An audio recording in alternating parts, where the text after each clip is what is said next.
To legend TV. నేను మీ అనిల్.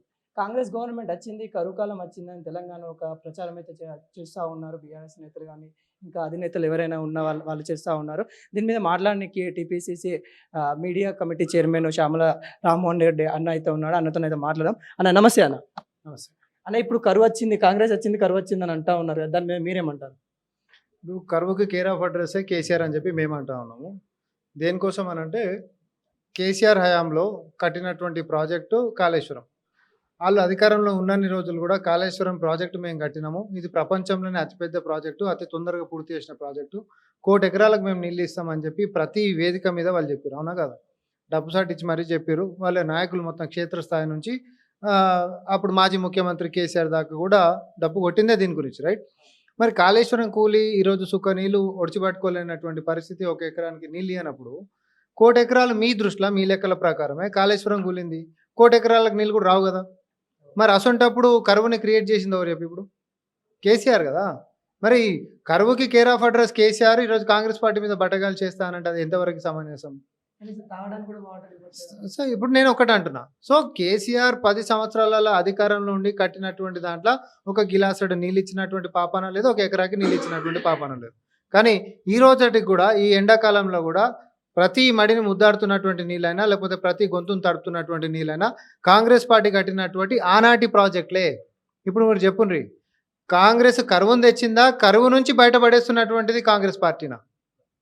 ఎప్పటికైనా కూడా అన్నం పెట్టినటువంటిదే ఈ రోజు కూడా మన గొంతు తడుపుతుందైనా, లేకపోతే మన యొక్క నీటిని ఏది పొలాలకు ఇస్తున్నటువంటిదైనా కాంగ్రెస్ పార్టీ కట్టినటువంటి ప్రాజెక్టులే. కానీ కేసీఆర్ ప్రతిష్టాత్మకంగా తీసుకున్నాము, 1,47,000 కోట్ల రూపాయలు పెట్టి మేము కట్టినాము అని చెప్పి 20 సంవత్సరాల అప్పుల కుప్ప మన నెత్తి మీద, భవిష్యత్తు మీద మన మీద వేసి ఈరోజు సుక్క నీళ్ళు 1 ఎకరానికి వెళ్ళినటువంటి కరువు కాటకాలకి మనం నెట్టేసినటువంటి క్షేత్రస్థాయిలో ప్రజలు తిప్పి ప్రశ్నలు వేయాల్సినటువంటి బాధ్యత మనందరి మీద ఉంటుంది. ఎవరికి ఉపయోగమైంది నువ్వు కట్టినటువంటి కాళేశ్వరం, ఎందుకు కూలింది అనేటటువంటి ప్రశ్న మొదలు కావాలి. 20 సంవత్సరాల అప్పు ఎవడు కడతాడు, న్యాయ కడతాడు అని చెప్పి మొదలు కావాలి. ఈరోజు ఏం ముఖం పెట్టుకొని మళ్ళీ ప్రజలకు వస్తున్నాం అని చెప్పి మొదలు కావాలి. ఈ దాంతో ఆయన చేసినటువంటి పాపానికి, ఆయన మన పొడిచినటువంటి వెన్నుపోటుకి రానున్నటువంటి లోక్సభ ఎన్నికలలో ప్రజల యొక్క ప్రశ్నలతోటి రేపు పొద్దున ఆ యొక్క పార్టీ పునాదులు లేకుండా చేయాల్సిందిగా మేము ప్రజలకు విజ్ఞప్తి చేస్తా ఉన్నాం. ఇంకోటి అన్న, ఇప్పుడు రైతు దీక్షలు అని చేస్తూ ఉన్నారు, కేటీఆర్ చేస్తూ ఉన్నాడు, అటు చూస్తే మళ్ళీ బీజేపీ బండి సంజయ్ కూడా చేస్తూ ఉన్నాడు. వాటి మీద మీరేమంటారు? ఇప్పుడు వాళ్ళ ముఖాలకి ఏ రోజైనా రైతుల సమస్యలు పట్టించుకున్న పాపాన ఉందా? నెల కాలే. ఇంకా హర్యానా బార్డర్లల్లో ఏది వార్లో జరిగితే ట్యాంకర్లు తీసుకొని పోయి శత్రువులను చంపినట్టు ఎట్లా చంపుతారో, డ్రోన్లను పెట్టి టీఆర్ గ్యాసులు కొట్టి కళ్ళు పోగొట్టి తర్వాత ప్రాణాలు తీసినటువంటి పాపాత్మ ప్రభుత్వము మోడీ సర్కార్ ఏదైతే ఉందో, అప్పుడు కూడా అంతే కదా. 3 నల్ల చట్టాలను వ్యతిరేకంగా 1.5 పాటు మరి ఢిల్లీలో రహదారుల మీదకి రైతులు ఎక్కితే 780 మందిని పొట్టన పెట్టుకొని 2 చేతులు దండం పెట్టిన తర్వాత క్షమించండి, నా చట్టాలు నేను వెనక్కి తీసుకుంటున్నాను. ఇట్లాంటి రైతుల యొక్క రక్తంతో తరిచినటువంటి చేతులున్న బీజేపీ ఈరోజు వచ్చి డ్రామాలు చేస్తే రైతులు నమ్మేటటువంటి పరిస్థితి ఉందా? రైతులకు తెలియదు అనుకుంటారా, లేకపోతే తెలివి తక్కువ అనుకుంటారా? సబ్సిడీలు ఓడెత్తేసిండు మీరు కాదా?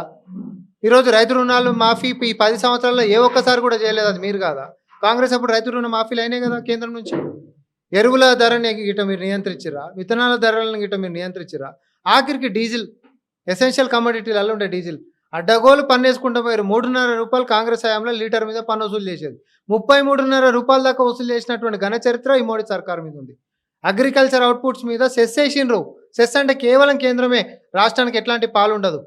మొత్తం మీద సామాన్యుడు కూడా అర్థమయ్యేటటువంటి భాషలో నేను చెప్పాలనంటే, మీకు మీ దగ్గరికించి 10 రూపాయలు గుంజుకొని మీకు 2 రూపాయలు మీ ఖాతాలలో వేసి సప్పట్లు కొట్టించుకునేటటువంటి చాతుర్యత బీజేపీ చేస్తూ ఉంది. కానీ అంత చైతన్యం లేక తెలంగాణ రైతులు లేరు. మీకు కర్రు కాల్చి గట్టిగా వాత పెట్టేటటువంటిది ఉంది. మొన్న ఎన్నికలలోనేమో మీ బీ టీంకి పెట్టిర్రు, ఈసారి మీకు పెట్టబోతుర్రు. తెలంగాణ సమాజం అనేటటువంటి ఆత్మగౌరవ యుద్ధం నడుస్తూ ఉంది లోక్సభ ఎన్నికలలో. ఎందుకంటే ఈ 10 సంవత్సరాల్లో విభజన చట్టంలో ఉంటున్నటువంటి హామీలు నెరవేర్చినటువంటి పాపన అవ్వలేదు. స్మార్ట్ సిటీలు ఇస్తామనం దాని పాపన అవ్వలేదు. లేకపోతే పసుపోడు అన్నారు, నోటి వరకే పరిమితమైంది ఇయ్యాలటి కూడా. కానీ నేను ఒకటి అంటున్నా, తెలంగాణ వచ్చినప్పుడల్లా మన సొత్తు సంపదను ఎత్తుకొని పోతున్నటువంటి వీళ్ళని మనం ప్రశ్నలతో మొదలు పెట్టాలి.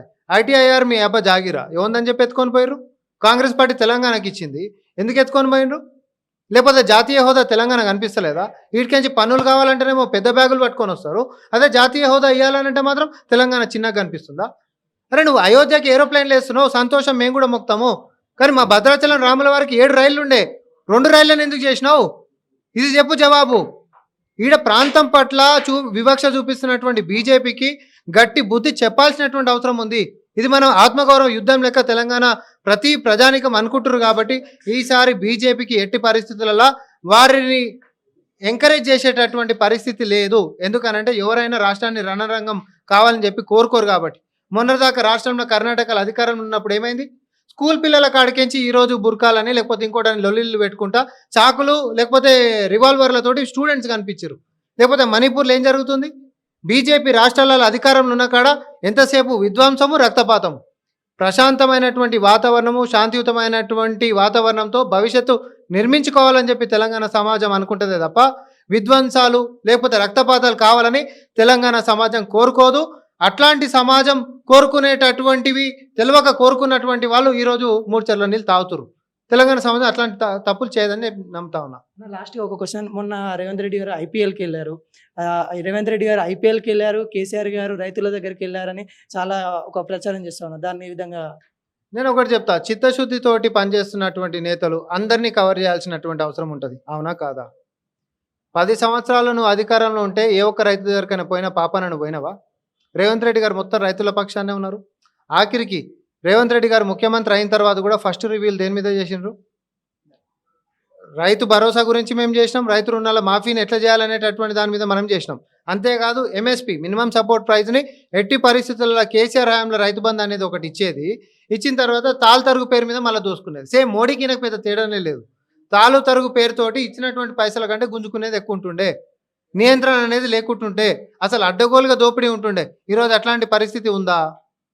కాలం అనేటటువంటి లేనప్పుడు కూడా చిత్తశుద్ధితోటి పనిచేస్తున్నటువంటి రేవంత్ సర్కార్కి ఈరోజు మొత్తం ఖాళీ బూడిదైపోతున్నాం కాబట్టి ఈరోజు రైతులు గుర్తొచ్చి ఏషాలు వేస్తున్నటువంటి కేసీఆర్కి చాలా తేడా ఉంటుంది. అది రైతులకు చాలా స్పష్టంగా తెలుసు, తెలంగాణ సమాజానికి కూడా తెలుసు. ఇది అధికారంలో ఉన్నప్పుడు రైతులను పట్టించుకోలేదు, అధికారం దిగిన తర్వాత ఇప్పుడు ఏదో రైతులకు అయితే కలవడం అయితే జరుగుతుంది. నేనున్నాను అని ఏదో ఒకటి వార్తలలో రావాలి అని ఇప్పుడైతే కేసీఆర్ వెళ్తున్నారు రైతుల దగ్గరికి అని చెప్తా ఉన్నారు. కెమెరామెన్ సుజిత్తో మీ గాంధీ.